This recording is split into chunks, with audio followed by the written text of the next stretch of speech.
Hello, and welcome to Justified Jewel Podcast, hosted by yours truly, Joanne Cox. If you want to know a little bit more about me, check out my website, justifiedjewel.com. I am a motivational, inspirational speaker and a life coach. And we're doing a series, political things, things that you need to know and where you need to go to find it. We're here to inform you, and we will continue to do these segments, episodes, as you would have them, up until it's time to vote, which is in November. We are here in Fayetteville, North Carolina, and I will always have my friend, I'm going to call him now, and I might need to check and see if he feel that way. But anyway, the name Bryant Winters. Bryant, welcome again. Thank you, Joanne. Thanks for having me back. And so we're trying to give people a vision of hope for the 2026 election. The idea that the United States can come together in unity, not about the red team and the blue team, but recognizing we're all on Team America. We can together around a common vision for the United States and putting things on a path to a bright and bountiful future. And so today I think we're going to talk about what freedom is in the age of big tech and AI. These big corporations, right? Maybe people are watching this on Instagram.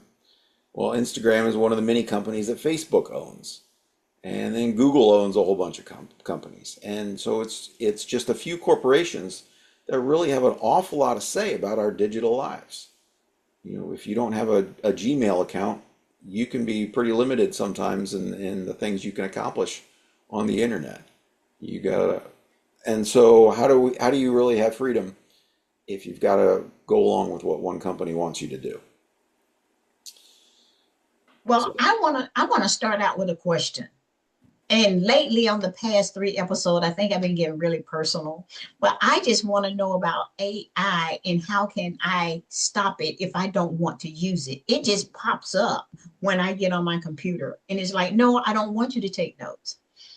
That is what you call me not having freedom. yeah, I think part of that is just it's the new shiny toy that businesses are just interested in, right? Like, remember, like, I don't know, a few years ago, blockchain. Blockchain was a thing. That was the buzzword, and so everything was on the blockchain. And right now everything's about AI. And AI definitely can be a useful tool, but there aren't a lot of national rules and regulations about it. It's sort of a frontier. And so as we develop, right, the marketplace needs rules so that we know how people are being treated. We know how we're being treated, and making sure that there's fair rules for competition. So one of the things that this legislative package, the Populist Act, would do would be to set some rules around commercial use of what the big companies can do with AI, but also around what the government can do with it too. And so the big thing that I'm hearing is how can I have freedom and how in this political situation that we're bringing to the forefront, where do we stand that we can vote to say, I want to have more control? Now, we understand that there are laws that are in place and there are laws that need to be put in place. Now, what do I need to know to say, this is what I want, and who is it that I need to talk to? We're always going to Congress. We're always saying that we need to put our voice here. But do I need to do this on paper? Do I tell me what steps I need to go to that I just simply want to say I want more control when it comes to this particular topic that we're doing today, which is big tech? Yeah, I think we all want more control. It's interesting how you said, this is what I want. And so much of what big tech does is advertising, right? Well, okay, so I know Joanne was looking at shoes the other day on this website, and so now when she comes over to this other website, we're going to show her an ad from shoes because we're Mm-hmm. tracking her all over the internet. And, Mm-hmm. and then it's not just that surveillance advertising, but there's also surveillance pricing. We know Joanne really, really needs a new pair of shoes, and so we're going to raise the prices for her, and somebody else will maybe going to offer a different price. And so Mm-hmm. how does the marketplace work if there's not a fixed price for something? Right? That's supposed to be what keeps things in balance. But when They can do surveillance pricing and surveillance advertising. It can shape what we want and what we can afford. And I don't know about you, Joanne. I find a lot of that creepy. That, Yes, and you use the word creepy, and what I was just thinking, it makes me feel very insecure because I'm thinking if I look this up, then you know that I need this, or maybe I just wanted to do a speech on it. But now you're thinking that you're going to infiltrate everywhere I am to let me know about this medicine or about this clothing item. I'm then connecting this to, well, what do you know about my money? If you know that, then you probably know everything. So that is creepy. And you remember the big brother thing, somebody's watching you. I just feel like that 24/7, and tell me, as a whole scope with this tech thing, is there a line where they don't know what I'm talking, saying, or looking at? Probably, right? There are various things that you could do to help protect your privacy online. I avoid using Google for my searches for exactly the reason you just subscribed. There are more privacy conscious choices like DuckDuckGo. But sort of remember a few days ago, Joanne, we talked about healthcare and all the complicated decisions that needed to be made just to do the basic things that you wanted or that you needed. And so the same sort of thing applies with, privacy and our attention, right? That if you, it's unnecessarily complicated if you have to do a bunch of extra work, if the burden falls on you to protect your privacy, instead of just being able to expect that you should be able to search for something, maybe for a speech or whatever else, without being targeted with advertising as a result. And the information that they collect on us, really can be it can be overwhelming sometimes, and the things that they put in these files on us aren't even always accurate. Yes. Um, yeah, and then And sometimes they turn around, they sell them to the government, where the government would normally have to get a warrant to learn these things about us. But because the yes, information is for sale, they yes, they could just skip right to buying it. yes, And so yes. the Populist Act would address a lot of these things. You might have guessed that the way that I I introduce those like that topics, right? layering. Yeah, yeah, Yeah. yeah, right. So the Fourth Amendment is not for sale act would prohibit the government from buying information that it would normally need a warrant for. The privacy Title 5 of the Populist Act deals with the media and big tech, and it would require privacy by default. That when you go to the website, you wouldn't get hit with a banner ad say, "We collect cookies." It would be automatic that you would have to be on the most secure, most private settings by default.